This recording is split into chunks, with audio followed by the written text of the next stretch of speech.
Bismillah ar-Rahman ar-Rahim, alhamdulillah rabbil alamin, wa salatu wa salam ala al-Mab'outh rahmatan lil alamin.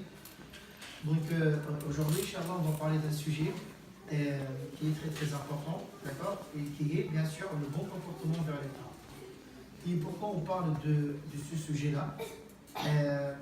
C'est pas parce que c'est important de parler de le bon comportement ou bien le respect envers les parents, c'est parce que en fait la plupart des enfants aujourd'hui se comportent très très très mal avec leurs parents, d'accord.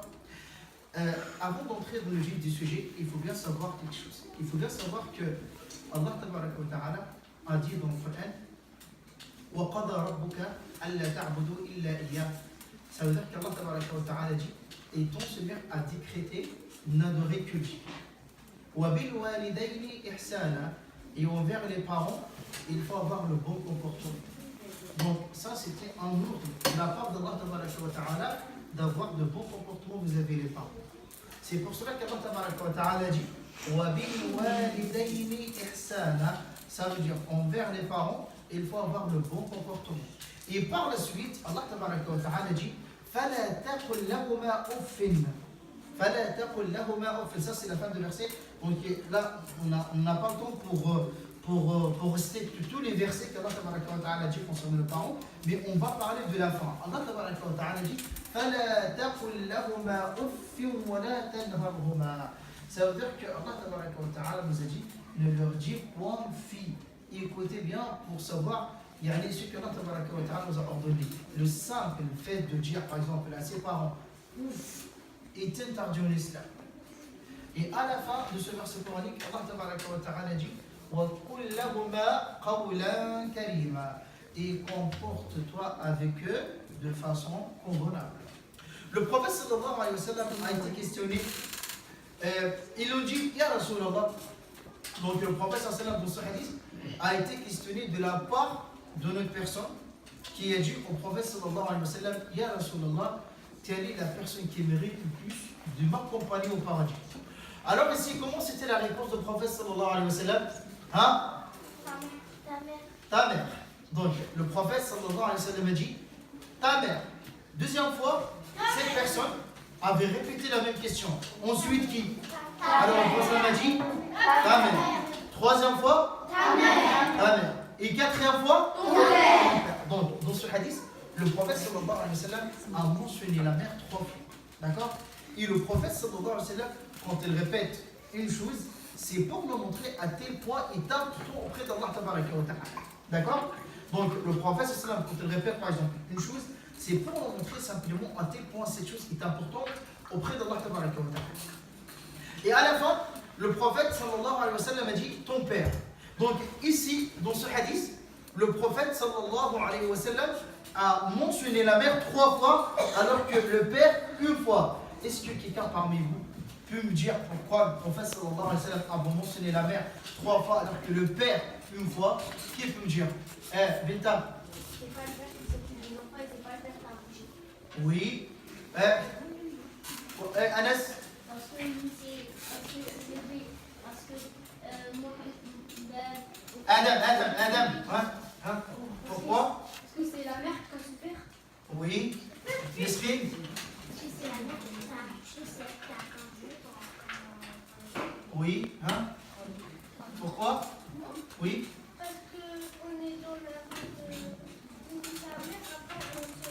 Oui, c'est vrai. Donc, ici, pourquoi le prophète sallallahu alayhi wa sallam a mentionné la mère 3 fois alors que le père une fois? C'est parce que la mère, c'est elle qui nous a porté dans son ventre pendant une durée de 9 mois. Ok? De même, c'est elle qui a enduré l'accouchement et qui a enduré la douleur de l'accouchement. De même après l'accouchement, elle a beaucoup de difficultés aussi de garder les enfants, etc. C'est pour ça que le prophète sallallahu alayhi wa sallam avait mentionné la mère 3 fois dans ce hadith. Allah Tabaraka wa Ta'ala dit, comme je vous ai dit précédemment, فَلَا تَقُلْ لَهُمَا أُفٍّ. Ne leur dis point fille. C'est-à-dire, là je m'adresse la parole, par exemple, là, écoutez-moi bien pour savoir ce que Allah Tabaraka wa Ta'ala nous a ordonné de le faire. En fait, ici je m'adresse la parole, par exemple, à ceux qui comportent, par exemple, à ceux qui se comportent mal avec leurs parents, Et notamment avec la mère, par exemple, si la maman te demande de faire quelque chose, il faut écouter, il faut faire ce qu'elle t'a demandé. Donc ici, je m'adresse la parole simplement à ceux qui parlent mal avec leur maman en disant mais toi tu m'as cassé la tête, mais c'est toujours pareil avec toi, mais pourquoi toujours moi, mais pourquoi pas mon frère, pourquoi pas ma soeur. Il y a des enfants qui parlent comme ça avec leur maman.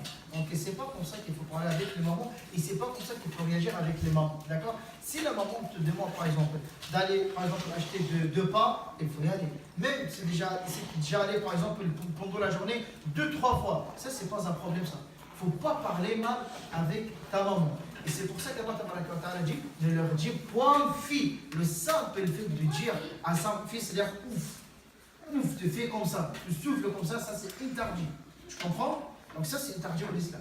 Et d'ailleurs, le prophète sallallahu alayhi wa sallam a dit dans un hadith dit que la satisfaction d'Allah est dans la satisfaction des parents et que la colère d'Allah est dans la colère des parents.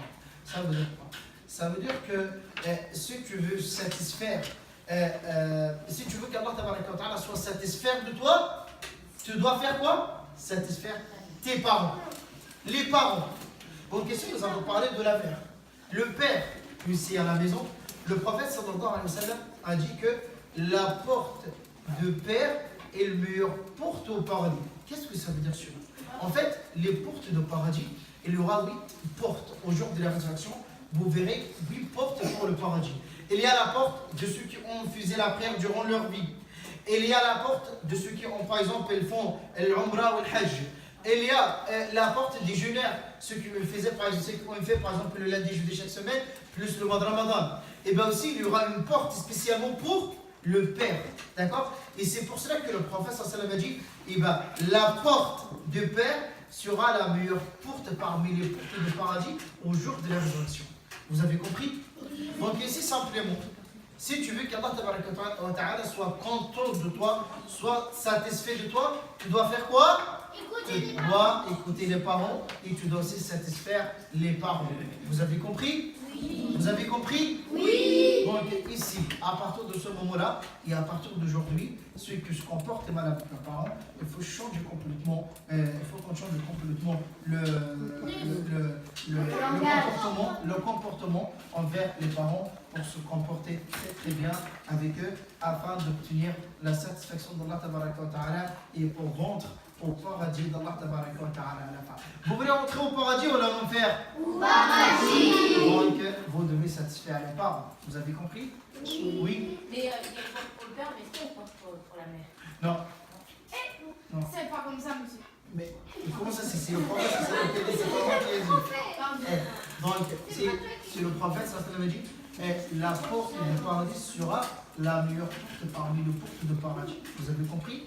Oui, on doit avoir des bons comportements vis-à-vis la mère et vis-à-vis le père aussi. Vous avez compris? Oui. Et je demande à Allah de nous guider vers le bon chemin. Et à la prochaine fois, Inch'Allah. Et merci beaucoup. Assalamu alaikum wa rahmatullah.